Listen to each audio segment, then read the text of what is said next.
14 কি বলছে, 1 কেজি ভরের একটি বস্তু সুতো দিয়ে ঝোলানো আছে। এই ব্যবস্থাটিকে 4.9 মিটার পার সেকেন্ড স্কোয়ার ত্বরণে উপরে তোলা হচ্ছে। ঠিক আছে, আবার 4.9 মিটার পার সেকেন্ড স্কোয়ার ত্বরণে নিচে নামানো হচ্ছে।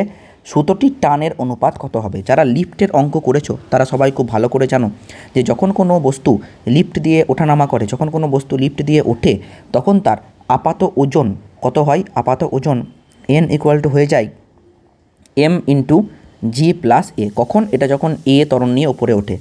আর যখন নিচে নামে তখন n ইকুয়াল টু হয়ে যায় m ইন্টু জি মাইনাস এ, যখন এটা এ ত্বরণ নিয়ে নিচে নামে। তাহলে এখানেও কিন্তু ওই একই ফর্মুলাই কাজে লাগবে। যখন একটি দড়ি 4.9 মিটার পার সেকেন্ড স্কোয়ার ত্বরণ নিয়ে উপরে তোলা হচ্ছে, তখন তার উপর টান হবে তার আপাত ওজনটাই। তাহলে কত হবে? m ইন্টু জি কত? 9.8 প্লাস এ 4.9, ঠিক, by m into G minus A 9.8 minus 4.9। তাহলে এম ক্যান্সেল হয়ে গেল। এইটাই হবে সুতোর টান T1/T2। তার মানে কি? মানে ব্যাপারটা হচ্ছে যখন তুমি একটা বস্তুকে, এই 1 কেজি ভরের একটা বস্তুকে তুমি উপরে তুলছো, তখন এই সুতোর ওপর যে টানটা কাজ করবে ওটাই তো বস্তুর আপাত ওজন, তাই না? এই সুতোর ওপর যে টানটা কাজ করবে এটাই বস্তুর আপাত ওজন। ব্যাস, আমি তাই করলাম, আপাত ওজনের রেশিওটা নিয়ে নিলাম, তাহলে টানের অনুপাত পেয়ে যাব T1/T2। তাহলে কত হচ্ছে দেখো, এটা 9.8 প্লাস 4.9 বাই 9.8 মাইনাস 4.9। তাহলে এটা হয়ে যাবে 3 ইন্টু 4.9 বাই, এটা হয়ে যাবে শুধু 4.9 কেটে গেল। তাহলে অ্যান্সার হয়ে যাবে 3:1। Option number A is correct. Next question বলছে, আচ্ছা এটা ইরেজ করে দিলাম। নেক্সট কোয়েশ্চেন বলছে T1, T2 এবং T3 হলো তিনটে সুতোই টান, তাহলে T1:T2 কত হবে? আগে ছবিটা একটু ভালো করে বোঝো, আমি ছবিটা এখানে আঁকি, ঠিক আছে? বলছে এখানে একটা সুতো প্রথমে কানেক্ট আছে এরকম করে, ঠিক আছে? এখানে একটা বস্তু ঝোলানো আছে, বেশ ভালো কথা। তো এখান থেকে সুতোটাকে টান দিয়ে রাখা হয়েছে আর একটা সুতো দিয়ে, বেশ ঠিক আছে। তাহলে এই দিকে সুতোর টান এইটা হচ্ছে T1, এই দিকে সুতোর টান এইটা হচ্ছে T2, ঠিক, বেশ। আর এইটা অনুভূমিকের সঙ্গে কোণ উৎপন্ন করেছে হচ্ছে 30 ডিগ্রি। ক্লিয়ার? দেখো এইটা যদি এর সাম্যাবস্থা হয়, কি বললাম? এইটা যদি এর সাম্যাবস্থা হয়, তাহলে সাম্যাবস্থায় সমস্ত বলের মান কত হবে? লব্ধি বলের মান 0 হবে এই ব্লকের ওপর, তাই না? তাহলে আমি কি শিখিয়েছিলাম? এই যে T2 তোমরা পেয়েছো, এই T2টাকে দুটো কম্পোনেন্টে ডিভাইড করো, একটা এই দিক একটা এই দিক, ঠিক আছে? এইটাকে বলো T2 cos 30 ডিগ্রি আর এইটাকে বলো T2 sin 30 ডিগ্রি, ঠিক আছে? আর এই দিকে কি আছে? T1। আর এই দিকে কী কাজ করছে? mg, তাই না? এই ব্লকের যেটা ওজন। ক্লিয়ার? বেশ, তাহলে যদি সাম্যাবস্থায় থাকে তাহলে sir T2 cos 30 equal two হয়ে যাবে স্যার mg। আর T2 sin 30, cos 30 নয়, সরি, কারণ এই দিকে দেখো T2 sin 30 আছে, তাহলে T2 sin 30 ইকুয়াল টু দেখো হয়ে যাবে mg। আর T2 cos 30 ইকুয়াল টু দেখো হয়ে যাবে T1। ওরা চেয়েছে T1/T2, তাহলে এই ইকুয়েশান থেকেই চলে আসবে। দেখো কেন বলি, কারণ T1/T2 ইকুয়াল টু কী পেয়ে গেলে? 30, তাই তো? cos 30 নাকি? T1/T2 equal to cos 30। আর cos 30 মানে হচ্ছে গিয়ে √3/2। তাহলে অ্যান্সার কত হয়ে যাবে? √3:2, এইটা হয়ে যাবে অ্যান্সার। কেমন? তারপরে কি বলছে দেখো, কোয়েশ্চেন নাম্বার 16। কোয়েশ্চেন নাম্বার 16 বলছে যদি G equal to 10 metre per second square হয়, তাহলে T1 ও T2 এর মান কত হবে? ও এই কোয়েশ্চেনটা থেকেই চেয়েছে নাকি? ও তাহলে আগের কোয়েশ্চেনটা একবার নিতে হবে, এটা মুছে দিলে হবে না। আগে যে সলিউশনটা করলাম, বেশ। জি এর ভ্যালু বলে দিয়েছে 10 মিটার পার সেকেন্ড স্কোয়ার, তাহলে T1 ও T2 এর মান কত? তো T1 তো প্রথম আমি T2 আমি পেয়ে যাবো এখান থেকে। আচ্ছা, সেকেন্ড কোয়েশ্চেন অ্যান্সারটা করছি। দেখো আমি এখান থেকে মানে এই কোয়েশ্চেনটা থেকে তো আমি T2 পেয়ে যাব। তাহলে T2 into half equal to m হচ্ছে 1 কেজি গণিত 10, তাহলে T2 equal to 20। T2 equal to 20 Newton. বেশ ভালো কথা। আর T2 যদি পেয়ে যাই তাহলে এইখান থেকে এই ইকুয়েশনটা আছে না, এই ইকুয়েশনে T2র মানটা বসিয়ে দেবো, তাহলে আমি T1 পেয়ে যাব। ঠিক আছে, তাহলে T2র মান যদি এই ইকুয়েশনে বসিয়ে দিই কী পাবো দেখো, এই ইকুয়েশনটাকে লিখছি একবার, এখানে এখানে জায়গা না, এখানে লিখছি দেখো। তাহলে 20 গণিত √3/2 ইকুয়াল টু T1। ঠিক আছে, T1 তাহলে 2 × 10 = 20, তাহলে T1 কত পেলাম? T1 সমান হয়ে যাবে 10√3।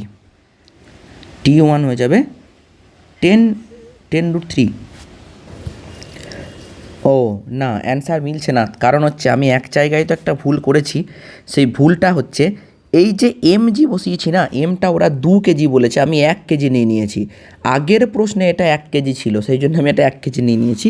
এটা 2 কেজি নিতে হবে, তাহলে উত্তরটা মিলে যাবে।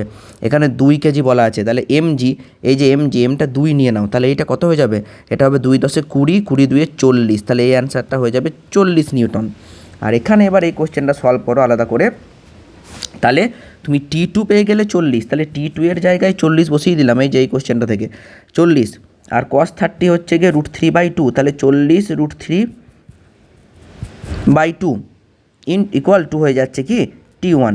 তাহলে T1 ইকুয়াল টু কত? 2 20 40, তাহলে হয়ে গেল কত?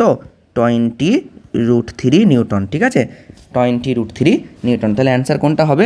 অ্যান্সার হয়ে যাবে 20√3 আর হচ্ছে গিয়ে 40, 16 এ অ্যান্সার হবে। ঠিক আছে, একটি হালকা সুতোকে একটি ঘর্ষণহীন পুলির উপর দিয়ে নিয়ে ওর এক প্রান্তে 6 কেজি এবং অপর প্রান্তে 10 কেজি ভর যুক্ত করা হয়েছে, সুতোর টান নির্ণয় করো। দেখা যাক কীভাবে করা যাবে কোশ্চেনটা।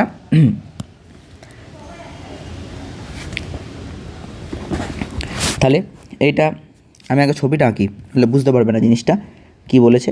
না, এরকম একটা মসৃণ পুলি আছে, এই দিকে একটা ভর, এই দিকে একটা ভর ঝুলিয়ে দেওয়া হয়েছে। ক্লিয়ার? ঠিক আছে, এবার কত কত কেজি আছে ভর দুটো বলে দিয়েছে এখানে। একটা হচ্ছে কোথায় গেল, এই তো 6 কেজি, আর একটা 10 কেজি। তাহলে এটা ধরে নিলাম আমি 10 কেজি, আর এটা ধরে নিলাম আমি 6 কেজি।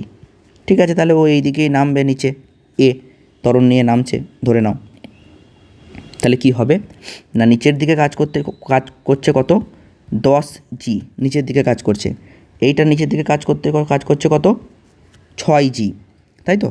আর কি শিখিয়েছিলাম, যখন এরকম কোনো কেস থাকবে তখন সুতোর টান এটায় কাজ করবে ওপরের দিকে, আর এইটাতেও কাজ করবে ওপরের দিকে, কারণ একটাই সুতো আর ইনএক্সটেন্সিবল, একটাই দড়ি ইনএক্সটেন্সিবল মানে যাকে টানলে বাড়ে না, সেরকম একটা দড়ি এখানে কানেক্ট করা আছে। তাহলে সুতোর টান একই কাজ করবে, মসৃণ কপিকল। ঠিক, তাহলে নামছে কোন দিকে? নিচের দিকে নামছে, ডাউনওয়ার্ড মোশন। ঠিক আছে, তাহলে 10 কেজিটা নিচের দিকে নামছে, তার মানে অবশ্যই তোমরা একটা জিনিস বুঝতে পারছো যে 10g বড় আর t ছোট, t উপরের দিকে কাজ করছে, এই জায়গাটা কিন্তু ভালো করে বুঝবে। তাহলে আমি ইকুয়েশনটা কী লিখতে পারি যে 10g, g এর মান কত বলেছে এখানে? কিছু g এর মান কিচ্ছু বলে দেওয়া নেই। বেশ, ঠিক আছে, তাহলে 10 × g। ঠিক, আমি একবারে প্রপার মেথডটা দেখিয়ে দিচ্ছি, তারপরে ফর্মুলা ইউজ করে তো তোমরা সলভ করতেই পারো, সেটা কোনো ব্যাপারই না। -t = 10a।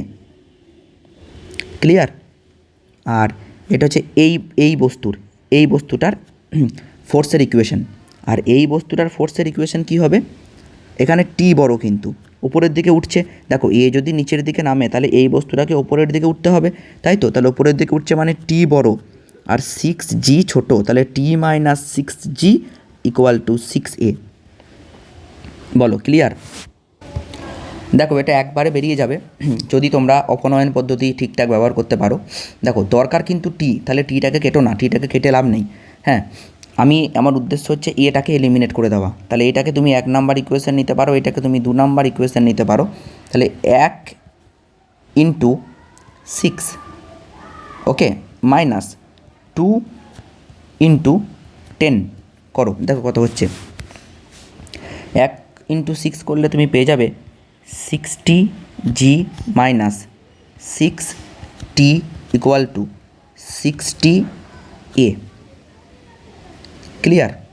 আর 2 × 10 করলে পাবে, দেখো আচ্ছা আরেকটা কথা বলি, হ্যাঁ একবারে আমি লিখে দিচ্ছি, হ্যাঁ বারবার এটা লিখছি না, তাহলে এইটার সাথে তুমি মাইনাস করে দিয়েছো, তো তাহলে এইটার সাথে এটা মাইনাস হবে, কিন্তু 1 নম্বর ইকুয়েশনকে 6 দিয়ে মাল্টিপ্লাই করবে, 2 নম্বর ইকুয়েশনকে 10 দিয়ে। তাহলে যখন সাবট্রাক্ট করবে তাহলে minus 10t plus 60g equal to 60a, কারণ ওপরটাকে তুমি 1 নম্বর ইকুয়েশনকে 10 দিয়ে 6 দিয়ে মাল্টিপ্লাই করেছো, ঠিক আছে। তাহলে 60a, আর নিচেরটাকে তুমি 10 দিয়ে মাল্টিপ্লাই করেছো, তাহলে এখানেও কত হয়ে যাবে যে 60a। তাহলে ইকুয়েশানটা কি দাঁড়ালো দেখো, দেখো ইকুয়েশানটা হয়ে গেল 60a কেটে গেল, তার মানে এই দিকে পড়ে থাকছে 0, আর এখানে 60 আর 10t হয়ে গেল minus 16t equal to minus 120g। তাহলে t ইকুয়াল টু 120 ইন্টু 9.8/16, তাহলে এটা হয়ে যাবে 73.5 নিউটন। ওকে, তাহলে অ্যান্সার হয়ে গেল, বোঝা গেল? একদম আমি পুরো ভেঙে বুঝিয়ে দিলাম জিনিসটা। তাহলে তোমার যদি কোনো ফর্মুলা নাও মুখস্থ থাকে এভাবেও তুমি করতে পারবে। আচ্ছা, আবার নেক্সট কোয়েশ্চেন আমি পরের ভিডিওতে নিয়ে আসছি। ভিডিওগুলো আমি একদম ছোটো ছোটো ভিডিও করার চেষ্টা করছি যাতে তোমাদেরও বোরিং না লাগে, ঠিক আছে? তো চলো।